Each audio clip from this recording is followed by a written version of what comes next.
Welcome back, everyone, and to start the day off, we can have some economic jokes, shall we call it? Economic humor. Unions now want an exemption from the minimum wage hike they pushed. This is by John Merlin from Investors.com, powered by Investors Business Daily.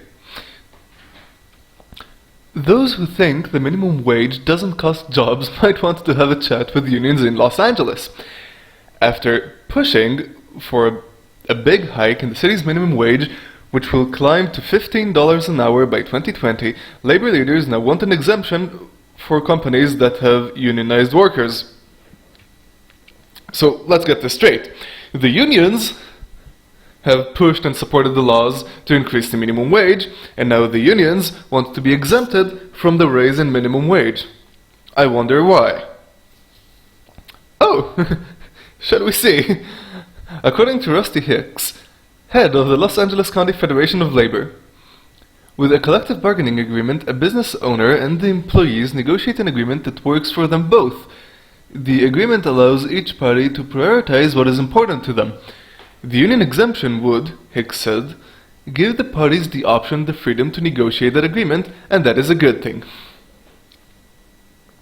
So unions should have the freedom that individuals do not.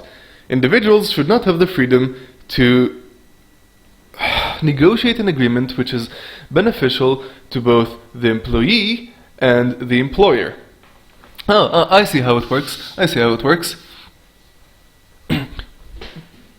Basically, what I can infer from this is that trade unions exist to harm the economic prospects of non-unionized workers.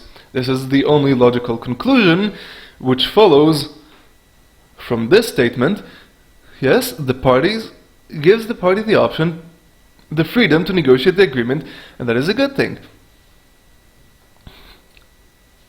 So, negotiating an agreement is good.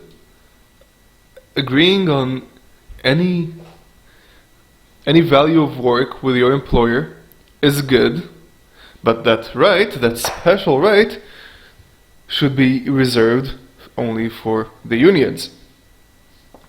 Which would mean that only unionized workers would be hired, because no one would want to hire non-unionized workers. And you know that when you're unionized, part of your salary is set aside for the union, so basically this is all an elaborate money grab scheme by the unions. Wait just a minute! Isn't this precisely what happened when anyone applied for a job, and whether it's through collective bargaining or one-on-one? Yes! That's what I said! It's like I know economics. I don't. An employer and a prospective employee negotiate the terms of employment that suit them both, including the mix of wages, benefits, and perks. If either side doesn't like the offer, the deal's off. Yeah, that's how a free market works.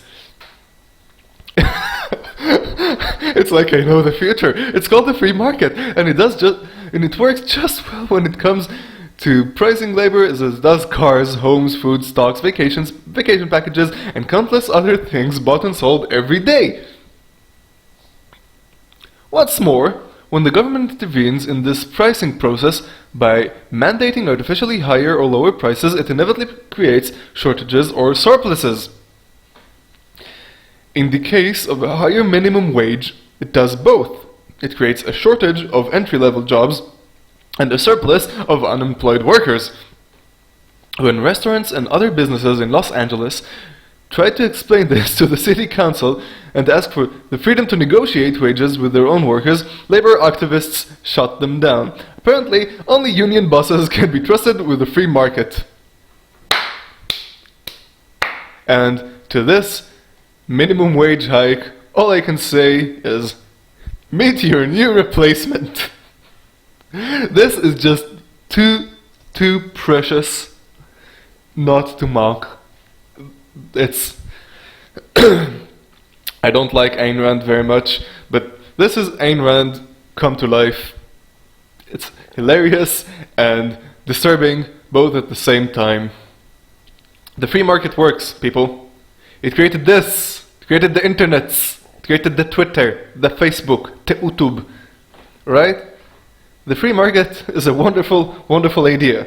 And if you're going to start claiming that the free market impoverishes people and it allows the powerful and the rich to trod over the weak and disenfranchised, all I can say to you is that they wouldn't be able to do so without government intervention. Think about it for a second, and I shall close off this short segment with a recommendation to read Economics in One Lesson by Henry Hazlitt. Link would be in the description below. Thank you for watching and listening to Veer Media.